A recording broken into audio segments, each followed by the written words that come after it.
नमस्कार, मी अजय जयगौड. माझ्या यूट्यूब चॅनलमध्ये मित्रांनो तुमचं स्वागत आहे. विषयाचं टायटल तुम्ही वाचत असेल की चित्रलेखा पाटील, शेकाप नेत्या चित्रलेखा पाटील ह्या चित्रा पाटील ज्या सध्या शेकापमधून भारतीय जनता पार्टीमध्ये गेलेल्या आहेत. सध्या भारतीय जनता पार्टीच्या दक्षिण रायगडच्या महिला मोर्चा अध्यक्ष आहेत आणि त्यांचे पतिदेव हे पप्पू शेठ जे सध्या शेकापमधून भारतीय जनता पार्टीमध्ये गेलेले होते. मित्रांनो, कुर्डूस मतदारसंघामधून चित्रा पाटील या जिल्हा परिषद सदस्य होत्या आणि खारगाव जिल्हा परिषद मतदारसंघामधून पप्पू शेठ हे शेकापमध्ये असताना जिल्हा परिषद सदस्य होते. या दोघांनाही चित्रलेखा पाटील पाडला.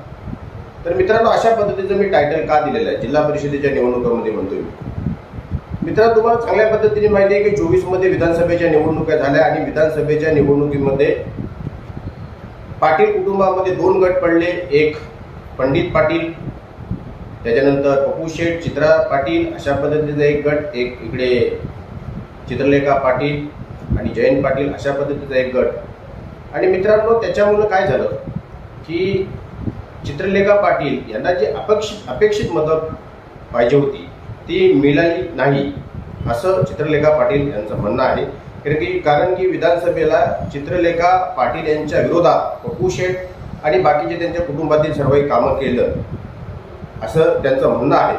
त्याच्यामुळं मित्रांनो निश्चितच त्यांचा जो पराभव झाला आहे त्याला हे त्यांच्या कुटुंबातील चित्रा पाटील, पंडित पाटील, पप्पू शेठ यांना जबाबदार ठरतात. मित्रांनो, त्यावेळेला उघड चित्रलेखा पाटील यांच्या विरोधात कामही या कुटुंबातील लोकांनी केलं हे आपण पाहिलेलं आहे.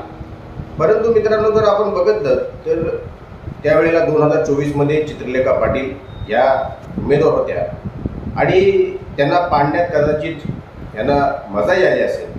परंतु येणाऱ्या कार्यकालामध्ये आपण एका दुसऱ्या पक्षामध्ये जातोय, भारतीय जनता पार्टीमध्ये. ज्या भारतीय जनता पार्टीचं अलिबाग मूळ मतदारसंघामध्ये अलिबागमध्ये एकही सरपंच नाही आहे आणि कुठे तिथं ताकद नाही आहे भारतीय जनता पार्टीची. अशा पक्षामध्ये आपण गेल्याच्या नंतर शेकापला सोडून आपण कशा पद्धतीने जिंकू हा एक महत्त्वाचा विषय त्यांच्यासमोर होता. परंतु तरीसुद्धा ते भारतीय जनता पार्टीमध्ये गेले. आणि मित्रांनो, आता चित्रलेखा पाटील यांचा बारी संपलेली आहे आणि आता ह्यांची बारी आलेली आहे. आता मित्रांनो, जिल्हा परिषदेच्या निवडणुकांमध्ये चित्रलेखा पाटील यांना ज्या प्रकारे चित्रलेखा पाटील यांच्या मते यांना ज्या प्रकारे यांनी मदत केली नाही, पाडलं, तशाच चित्रलेखा पाटील या कुर्डूस मतदारसंघामध्ये किंवा कुठल्याही मतदारसंघामध्ये दोन्ही पत्नी उभे राहतील तिथे त्यांना पाडणार. जर कुर्डूसमध्ये आपण जर पाहिलं मित्रांनो, शेतकरी कामगार पक्षाकडे शेकापकडे चित्रलेखा पाटील यांच्याकडे 7,500, खारगाव जिल्हा परिषद मतदारसंघामध्ये 7,500 मत आहेत मित्रांनो.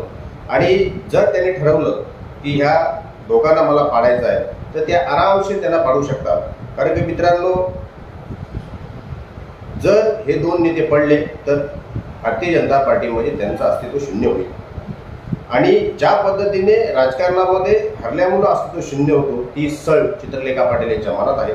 त्याच्यामुळं चित्रलेखा पाटील कदाचित विरोधकांना सुद्धा क्रॉस वोटिंग करायला सांगतील, ज्या पद्धतीने पप्पू शेठ आणि त्यांच्या कुटुंबानी केलं अशा चित्रलेखा पाटील म्हणाल्या होत्या.